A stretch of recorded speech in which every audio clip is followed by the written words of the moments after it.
Okay.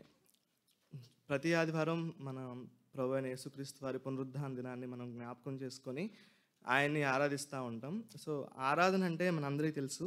ఆయన ఏమై ఉన్నాడో అనగా ఆయన గుణలక్షణాలను బట్టి ఆయన్ను మహింపరచడం అని, అలాగే మన జీవితం ద్వారా ఆయన్ని మహిమపరచడం అని, అలాగే మన జీవితంలో ఆయన ఏం మేలులు, ఉపకారములు చేశాడో వాటిని జ్ఞాపకం చేసుకొని ఆయన్ని స్తుతించడం అని మనకు తెలుసు.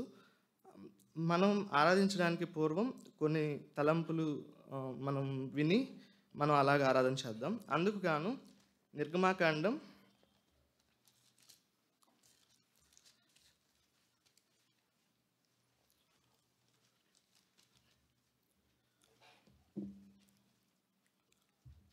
1వ అధ్యాయం 11, 12, 13, 14 వచనాలు ఒకసారి మనం చదివినట్లయితే,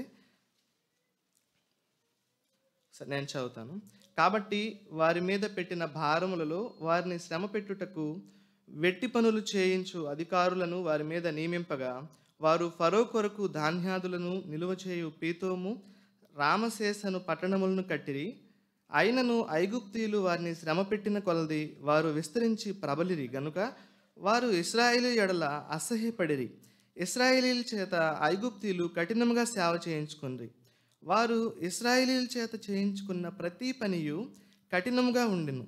వారు జిగటమంటి పనిలోను, ఇటుకల పనిలోను, పొలములో చేయు ప్రతి పనిలోను కఠిన సేవ చేయించి వారి ప్రాణములను విసికించిరి. సో, మనందరికీ తెలుసు, ఇశ్రాయేల్ ప్రజలు ఐగుప్తు బానిసత్వంలో ఉన్నప్పుడు ఎలాంటి శ్రమలు, అవమానములు, ఎలాంటి వెట్టి పనులు గుండా వెళ్ళారో మనం చూస్తూ వచ్చాం. అయితే ఇక్కడ కొన్ని వర్డ్స్ అనేవి స్ట్రెస్ చేశారనమాట. సో వాటిని ఒకసారి మనం చూద్దాం. 11 నుంచి 14 వచనాల్లో మనం చూసినట్లయితే ఇశ్రాయేల్ ప్రజలు ఎంతటి బానిసత్వంలో ఉన్నారో మనం నోటితో వర్ణించలేమనేది మనకి అర్థమవుతూ ఉంటుంది. చూసినట్లయితే 11వ వచనంలో భారములు భరించారంట, తర్వాత శ్రమపరచబడ్డారంట, తర్వాత వెట్టి పనులు చేశారు. అంటే అంటే తక్కువగా చిత్రీకరించే పీపుల్గా చూస్తూ ఉంటాం అనమాట. సో ఆ వెట్టి పనులు చేస్తూ వచ్చారు.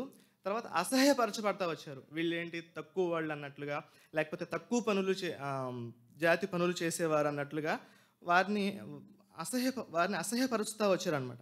తర్వాత చూస్తే కఠినమైన సేవ చేయించుకున్నారు. తర్వాత ఇంకా కిందకి వస్తే విసుగు చెందారు. వారు పెట్టే శ్రమలకి, నిందలకి, అవమానాలకి ఈ యొక్క బానిస బ్రతుకులో ఉన్నప్పుడు చాలా విసుగు చెందారంట. తర్వాత చూస్తే 14వ వచనంలో నిట్టూర్పులు విడిచారంట. సో రోజంతా ఆ జిగటమంటి పిసుక్కుంటా మనకి బట్టీల దగ్గర చూసినట్లయితే మన పల్లెటూరి ఆ బ్యాక్గ్రౌండ్ నుంచి వచ్చిన వాళ్ళు, సో ఆ యొక్క ఎంతో కఠినంగా ఉంటుంది అనమాట. ఆ ఎండలో బాగా అలసిపోవడం అనమాట. సో ఇలాంటి పరిస్థితుల్లో శ్రమపరచబడడం, వెట్టి పనులు చేయడం, విసుగు చెందిన అనుభవంతో ఉన్నారనమాట. ఇంకా చూసినట్లయితే 3వ అధ్యాయంలో చూసినట్లయితే 9వ వచనం చూసినట్లయితే నేను చదువుతాను. ఐగుప్తీయులు వారిని పెట్టుచున్న హింస అని అగబడతా ఉంది. సో హింసించబడ్డారు అనేది కూడా మనకి అర్థమవుతా ఉంది. ఇక్కడ తర్వాత 2వ అధ్యాయం 23, 24, 25 వచనాల్లో మనం చూసినట్లయితే ఇశ్రాయేలీలు తాము చేయుచున్న వెట్టి పనులను బట్టి నిట్టూర్పులు విడుచుచు మొరపెట్టుచుండగా, అంటే ఇలాంటి పరిస్థితుల్లో వారు మొరపెడతా ఉన్నారు దేవునికి. అలాగే 24వ వచనంలో చూస్తే కాగా దేవుడు వారి మూలుగు విని, అంటే మొరపెడతా ఉన్నారు, మూలుగు వస్తూ ఉంది. పని చేస్తూ ఉన్నప్పుడు భారమైన భారం, ఆ నిట్టూర్పు, లేకపోతే అనరాని మాటలు అంటా ఉన్నప్పుడు దాన్ని డైజెస్ట్ చేసుకోలేక, ఒక పక్క దానిలోంచి బయటికి వెళ్ళలేక, అదే బానిసత్వంలో అదే పనిలో ఉండి లోపల ఎంతో భారాన్ని భరిస్తూ, అవమానం భరిస్తూ, అసహ్యపరచబడతా ఉన్న ఆ పరిస్థితుల్లో మొరపెడతా ఉన్నారు, మూలుగుతూ ఉన్నారు. అయితే బహుశా నేను అనుకుంటాను, నిద్రలో కూడా వారు ఇలాంటి మూలుగు, ఇలాంటి మొర పెడతా ఉన్నారని అనుకుంటా ఉన్నారు. సో అయితే ఇలాంటి మూలుగులో, ఇలాంటి మొరలో, ఇలాంటి హింసలో, ఇలాంటి నిట్టూర్పులో ఉన్న ఈ ప్రజల్ని దేవుడు జ్ఞాపకం చేసుకున్నా అని చెప్తున్నాడు. అందుకే 2వ అధ్యాయం 23వ వచనం ఒకసారి మనం చదివినట్లయితే, అలాగున అనేక దినములు జరిగిన మీదట ఐగుప్తు రాజు చనిపోయెను. ఇశ్రాయేలీలు తాము చేయుచున్న వెట్టి పనులను బట్టి నిట్టూర్పులు విడుచుచు మొరపెట్టుచుండగా తమ వెట్టి పనులను బట్టి వారు పెట్టిన మొర దేవుని వద్దకు చేరెను. కాగా దేవుడు వారి మూలుగును విని అబ్రహాము, ఇస్సాకు, యాకోబులతో తాను చేసిన నిబంధనను జ్ఞాపకం చేసుకునెను. దేవుడు ఇశ్రాయేలీయులను చూచెను. దేవుడు వారి యందు లక్ష్యముంచెను. సో మనకు అర్థమవుతా ఉంది, మన దేవుడు కీర్తనలో చెప్పబడినట్లు కదా, 115లో అనుకుంటా, ఆయన ఒకసారి చూద్దాం. వారి విగ్రహములు వెండి బంగారువి, అవి మనుషుల చేతి పనులు. వాటికి నోరుండియు పలుకవు, కన్నులుండియు చూడవు, చెవులుండియు వినవు. అయితే జీవం కలిగిన దేవుడు, మన దేవుడు, ఉన్నవాడు అనువాడైన దేవుడు తన ప్రజలను ఇలాంటి పరిస్థితుల్లో ఉండి చూస్తూ ఉన్నప్పుడు ఆయన యొద్దకు ఏం చేరిందంట? వారి మొర్ర, వారి మూలుగు విన్నాడంట, వారిని చూచాడంట, వారి యందు లక్ష్యముంచాడు అనేది మనకు అర్థమవుతా ఉంది. సో మొర్ర మనం ఎప్పుడు పెడతాం? మూలుగు ఎప్పుడు మూలుగుతాం? మనం మామూలుగా మన డైలీ లైఫ్లో కూడా మామూలుగా డైలీ మనం వసతులు లేకపోతే మంచిగా పరిస్థితులు మనకున్నప్పుడు మనం చక్కగానే దేవా థ్యాంక్స్ ప్రభువా, ఇలా మన అవసరతలు ఏవైతే ఉన్నాయో క్యాజువల్గా చేసేస్తాం. కానీ మనకి హార్డ్ సిచ్యువేషన్స్లో, లేకపోతే అనారోగ్యమైన పరిస్థితుల్లో, లేకపోతే అవమానం వచ్చిన పరిస్థితుల్లో మన మొర్ర డిఫరెంట్గా ఉంటుంది అనమాట. ఒకసారి మా పిన్ని వాళ్ళు బాగా పని చేసుకుంటారు, చాలా ఆరోగ్యంగా ఉంటుంది అనమాట. అయితే అలాంటి క్రమంలో వాళ్ళకి పిల్లలు పుట్టారు, చక్కగా బాగుంది ఫ్యామిలీ, మంచిగా సంపాదించుకున్నారు. తర్వాత ఆమెకి బ్రెయిన్ ట్యూమర్ వచ్చిందనమాట. అయితే అప్పుడు వాళ్ళు దెయ్యమని అని చెప్పి చాలా వెయిట్ చేశారు. ఆమె బలహీనం అయిపోయి హాస్పిటల్లో అడ్మిట్ అయిందనమాట. అలాగే 23 days అక్కడే ఉందన్నమాట. సో 23 days నార్మల్గా నేను వెళ్ళలేదు అక్కడికి, నార్మల్గా ఇక్కడ ప్రేయర్ చేస్తున్నాను. కానీ 23 days తర్వాత నేను వెళ్ళినప్పుడు అక్కడికి ఆ కండిషన్ చూసినప్పుడు ఎంత బలంగా ఉండే ఆమె ఎంత బలహీనం అయిపోయి గిచ్చుతున్నా కానీ స్పర్శ లేదు. సో అప్పుడు తెలియకుండానే ఆ హృదయంలో నుంచి ఆ మూలుగు, ఆ ప్రార్థన అనేది వస్తూ ఉందన్నమాట. సో మనకి ఆ శ్రమ, ఆ బాధ గుండా వెళ్తూ ఉన్నప్పుడు ఆ మొర్ర, ఆ మూలుగు డిఫరెంట్గా ఉంటుంది అనమాట. సో అలాంటి పరిస్థితుల్లో ఆ మూలుగుని, ఆ మొరని దేవుడు ఏం చేశాడు? విన్నాడంట, చూచాడంట. అయితే మన దగ్గరికి వచ్చినట్లయితే అలాంటి పరిస్థితుల్లోనే మనం కూడా ఉన్నాం అన్నమాట. దేవుడు తన పోలికలో మనల్ని సృజించుకున్నాడు. ఆయనతో సహవాసం చేయడానికి, ఆయనతో సంతోషంగా నిత్యత్వంలో ఉండాలని ఆయన మనల్ని సృజించుకున్నాడు. అయితే పాపమును బట్టి, సో మన పితరుల ద్వారా ఆపాదించబడిన పాపం, అలాగే కర్మ పాపాన్ని బట్టి మనం కూడా దేవునికి దూరమైపోయాము. మనం కూడా యోహాను సువార్త 8:44 చూసినట్లుగా మనం ఏమైపోయాం? మన తండ్రి యొక్క అపవాది సంబంధులం అయిపోయాం. సో వాని యొక్క దురాశలను నెరవేర్చుకుంటా ఈ లోకంలో మనం ఉన్నామంట. సో అపవాది సంబంధులుగా వాని యొక్క బానిసత్వంలో వాడు మనల్ని ఎలాగ మౌల్డ్ చేస్తూ ఉంటే అట్లాగా మనం ముందుకు వెళ్తూ ఉన్నాం అనమాట. అందుకే అన్నాడు, దురాశలను నెరవేర్చుకుంటా ఉన్నాం. అందుకే గలతీయులకు రాసిన పత్రిక 4:8 కూడా చూసినట్లయితే ఒకసారి నేను చదువుతాను.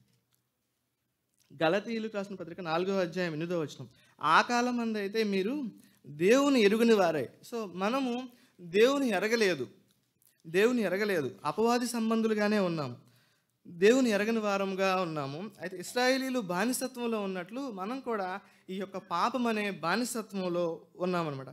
అందుకే కొలసీలకు రాసిన పత్రిక 1:19 చూస్తే అంధకార సంబంధమైన అధికారం క్రింద, సో చీకటి కార్యాలలో మనం ఉన్నాం, భయంకరమైన ఆ యొక్క బంధకాల్లో దాని నుంచి విడిపించుకోలేని స్థితిలో మనం ఉన్నామనేది మనకు అర్థమవుతా ఉంది. తర్వాత కీర్తనలు గ్రంథంలో మనం చూసినట్లయితే 42 భక్తుడు దావీదు అంటా ఉన్నాడు కదా, అయ్యా నేను నాశనకరమైన గుంటలో ఉన్నాను, జిగట గల దొంగ ఊబిలో ఉన్నాను అని చెప్తా ఉన్నాడు. సో మనకి తెలుసు కదా, ఒబ్బడి పల్లెటూరులో మనం పొలాల్లోకి వెళ్తే ఒక్కొక్క ప్లేస్ బాగా ఒబ్బడి ఉంటుంది అనమాట. దానిలో కూరుకొని పోతూ ఉంటే ఎవరు ఆ సమయంలో పట్టించుకోకపోతే, ఎవరు ఆ సమయంలో అక్కడికి వెళ్ళకపోతే చాలామంది చనిపోయిన వారు, మునిగిపోయిన వారు ఉన్నారనమాట. అలాగా లోపలికి అది లాక్కుంటూ ఉంటుంది అనమాట, ఊబి. ఎస్. సో అలాంటి ఊబిలో, పాపపు ఊబిలో నిత్య నాశనానికి మనం పరుగెత్తుతా ఇలాంటి పరిస్థితిలో ఉన్నాం. అలాగే మనలో పాపపు అపరాధ భావం ఉంది. మనిషి దేన్నైనా డైజెస్ట్ చేసుకుంటాడు, కానీ మనం ఒంటరిగా ఉన్నప్పుడు ఈ యొక్క గిల్ట్, ఈ అపరాధ భావాన్ని తట్టుకోలేడు. సో ఈ పాపాన్ని బట్టి, ఈ అంధకార సంబంధం అధికారాన్ని బట్టి దాన్ని విడిపించుకుందామన్నా విడిపించుకోలేని పరిస్థితుల్లో ఉన్నారు. అపరాధ భావంలో ఉన్నాడు. అయితే తర్వాత ఇశ్రాయేలు ప్రజల్లో ఉన్నట్లు అసహ్యతలో ఉన్నాం. మన మీద మనకే అసహ్యం వేస్తూ ఉంటుంది. సో ఇలాంటి పరిస్థితుల్లో మనల్ని మనం విడిపించుకోలేని స్థితిలో ఉన్నాం. అయితే మనల్ని ఎవరైనా విడిపించేవారు ఉన్నారా అంటే రోమాపత్రిక 3:23లో చూసినట్లయితే మనందరికీ తెలిసిన మాటే, ఏ భేదం లేదు అందరూ పాపం చేశారు అని చెప్తా ఉంది. సో గ్రుడ్డివాడికి త్రోవ చూపించలేడు అన్నట్లుగా, సో ఏ వ్యక్తి కూడా నీతిమంతుడు లేడు, ఒక్కడూ లేడు. సో మనల్ని నీతి మార్గంలో నడిపించడానికి కానీ, మనల్ని దానిలో నుంచి విడిపించడానికి, స్వతంత్రులను చేయడానికి కానీ ఎవరూ లేరు. అయితే ఇశ్రాయేలు ప్రజలు మొరపెట్టినట్లుగా మనమేమి దేవునికి మొరపెట్టాల. మనలో మనమే మూలుగుతా, మనలో మనమే ఒక పక్క ఎంజాయ్ చేస్తా, ఒక పక్క దానిలో నుంచి బయటికి రాలేక, దానివల్ల పర్యవసనాలు అనుభవిస్తూ లోకంలో ఎంతో దౌర్భాగ్యంగా ఉన్న ఆ పరిస్థితుల్లో మనం ఆయన్ని ఎరగలేదు, మనం ఆయన్ని వెదకలేదు. అయితే ప్రేమ కలిగిన దేవుడు, వారి మొర, వారి మూలుగును విన్న దేవుడు, అయితే ఈ యొక్క దేవునితో ఏదైతే ఉన్న ఆ సంబంధాన్ని, ఆ పర్పస్ ఏదైతే దేవుడు సృజించుకున్నాడో ఆ పర్పస్ని మరలా రీబిల్డ్ చేయడానికి ఆయన ప్రియకుమారుడిని లోకానికి పంపించాడనమాట. అందుకే రోమ 5:8లో మనం చూసినట్లయితే దేవుడు మన యెడల ప్రేమను వెల్లడిపరిచాడు. సో ఇలాంటి పరిస్థితుల్లో ఉన్న మన యెడల ఆయన ఏం చేశాడు, మన యెడల తన ప్రేమను వెల్లడిపరిచి బలహీనులుగా, శత్రువులుగా, పాపులుగా ఉన్న మన యెడల తన జాలి పడ్డాడు, మన యందు లక్ష్యం ఉంచాడు. ఇశ్రాయేలు ప్రజలు బట్టి చూసుకున్నప్పుడు అక్కడ నిబంధనని జ్ఞాపకం చేసుకున్నట్లు మన యెడల కూడా ఆయన మనల్ని జ్ఞాపకం చేసుకున్నాడు. ఆయన్ను మాత్రమే సేవించడానికి, ఆయన్ను మాత్రమే మనల్ని వెంబడించడానికి, మనల్ని స్వతంత్రులుగా చేయడానికి, బానిసత్వం నుంచి విడిపించడానికి తన ప్రియకుమారుడిని లోకానికి పంపించి మనకు రావాల్సిన నింద, మనకు రావాల్సిన అవమానం, మనకు రావాల్సిన శిక్ష, మరణం ఆయన భరించి మనకి నిత్యత్వాన్ని ఇచ్చాడు. అంతేకాకుండా గలతీయులకు రాసిన పత్రిక ఇందా చదువుకున్నాం కదా, 4వ అధ్యాయం 8వ వచనం చూద్దాం.